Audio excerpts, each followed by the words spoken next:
All right, for this deep dive, we're doing something a little different. Mm-hmm. We're stepping away from, the usual flood of data and reports. Mm-hmm. Instead, we're focusing on a single, powerful narrative. A story. A story. Because sometimes a story is the best shortcut to wisdom. It shows you exactly how these big ethical ideas translate into, well, success or failure in business and, frankly, in life. And that's our mission here. Exactly. Yeah. So our source today is titled The Trader and the Price of Greed. We're going to pull out the principles, the sort of timeless rules that govern trust. And accountability. And accountability, yeah. And the whole thing is summed up in this one line. It's the hook. Not every profit is worth its cost. That phrase, it just instantly grounds us, doesn't it? We're connecting these abstract moral ideas directly to tangible outcomes. Right. This isn't just philosophy, this is risk management. And for anyone listening who wants to learn, these simple narratives are so clarifying because they strip away all the modern noise. All the complexity. All of it. And they focus on the one fundamental currency that underpins every single successful venture: trust. Understanding why that currency matters is what this is all about. Okay, so let's dive into the character at the center of this, the wealthy trader. Mm-hmm. The story paints a picture of him very quickly. He's someone who is just obsessed with maximizing his return, chasing profit with this singular focus that completely ignored fairness. It wasn't just an oversight, it was his strategy. It was his whole strategy, and his methods were really specific. We know he cheated customers. It wasn't just passive, it was active, calculated deception, anything to widen the margins. And then there's the other piece. He Yeah. mocked honest competitors. He spent actual energy working against any kind of shared ethics. You can just picture the guy, can't you? He's making the biggest deals, showing off the most wealth. He's operating with what we'd now call a totally zero-sum mindset. What does that mean exactly? Zero sum. It means he believes that for him to win, someone else has to lose. The only way he can gain is if the customer gets less value or if his competitor is humiliated and, eventually just disappears. He must have thought those honest competitors were just naive. Of course. I mean, he was getting rich so much faster. The evidence on the surface seemed to support his whole approach. If cutting corners made him millions, why would he ever think that wasn't sustainable? Because he was confusing two very different kinds of wealth. Okay. He confused transactional wealth, the money in his account, with relational wealth. The goodwill. The goodwill, the trust, the community. He was piling up cash, but he was also building up this huge moral debt with his entire ecosystem: customers, suppliers, even his competitors. He thought he was independent because his warehouse was full, but you're saying he was actually just? Isolated, totally isolated. He was accumulating physical things while actively divesting from the intangible ones. And this raises a really important question, doesn't it? What kind of foundation are you actually building when you choose that path, when you choose mockery over collaboration? Exactly. His first consequence wasn't losing money. It was the slow, invisible crumbling of his social safety net. He was succeeding by making enemies, and he was just too focused on the balance sheet to see the true cost. That is the perfect setup for the turning point in this story, because it shows how quickly something external can just invalidate everything he built.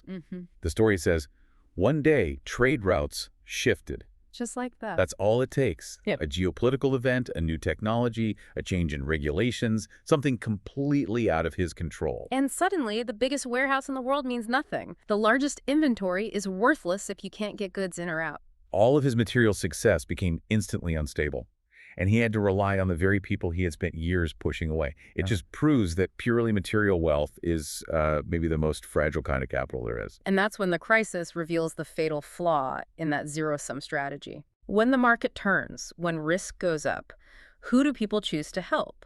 They choose reliable, trusted partners. And the story delivers the consequence so brutally. The same people he deceived refused him help.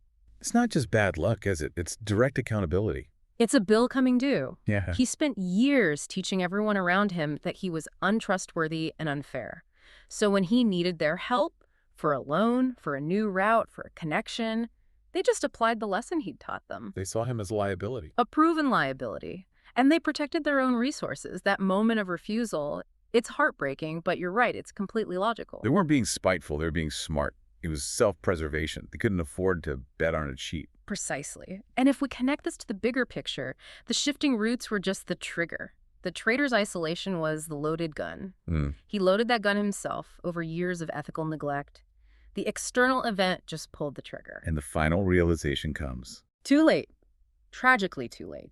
That trust is wealth money cannot buy. It's an asset you have to invest in continuously. You can't just acquire it when a crisis hits. He had to lose everything to learn that.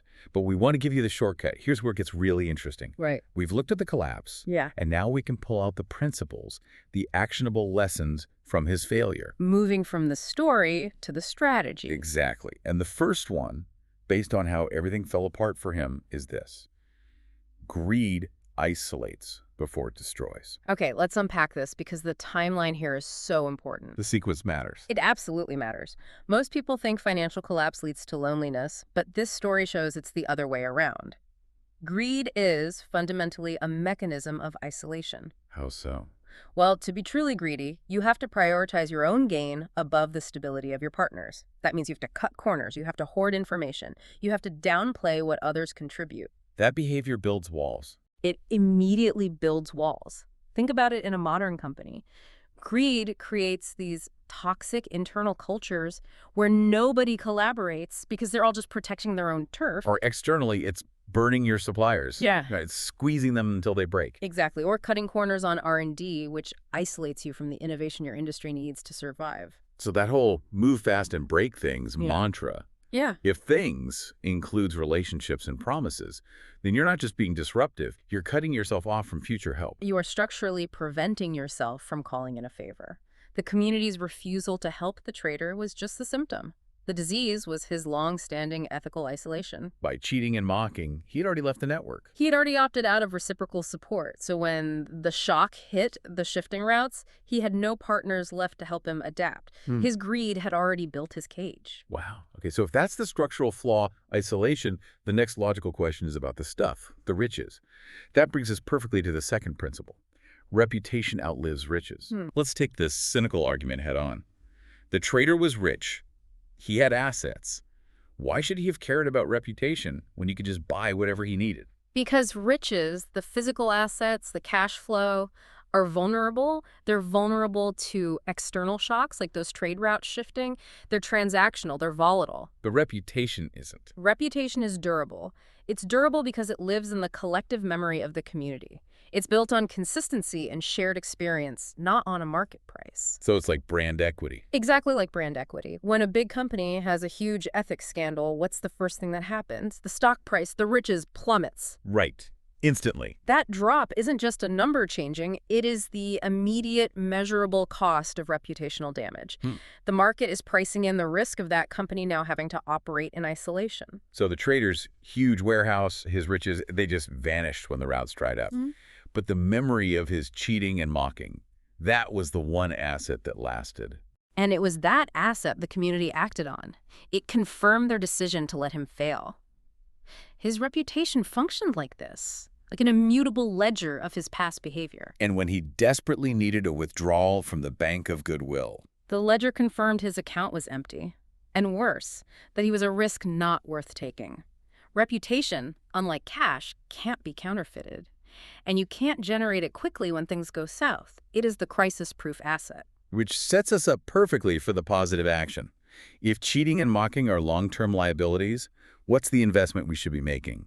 That brings us to our third and final principle. Fairness is the strongest investment. And we have to stop thinking of fairness as some soft moral virtue.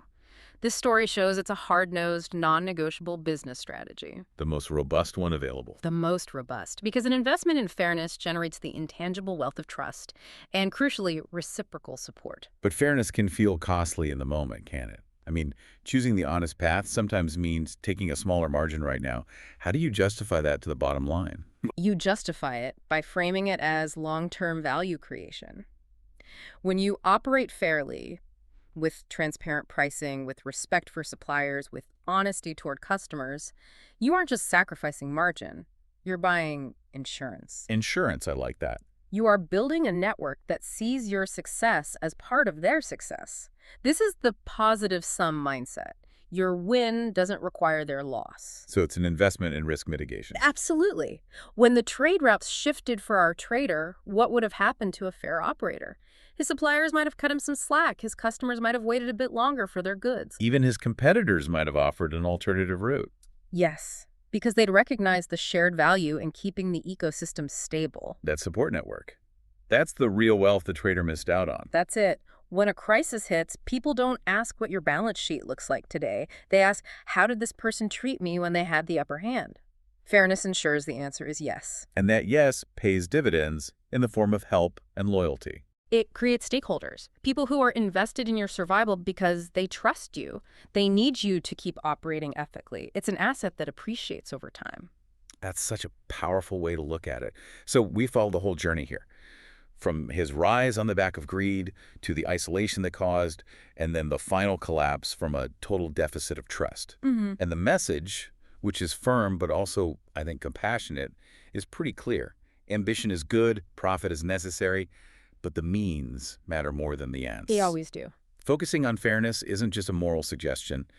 It is the ultimate shortcut to resilient, long-term success.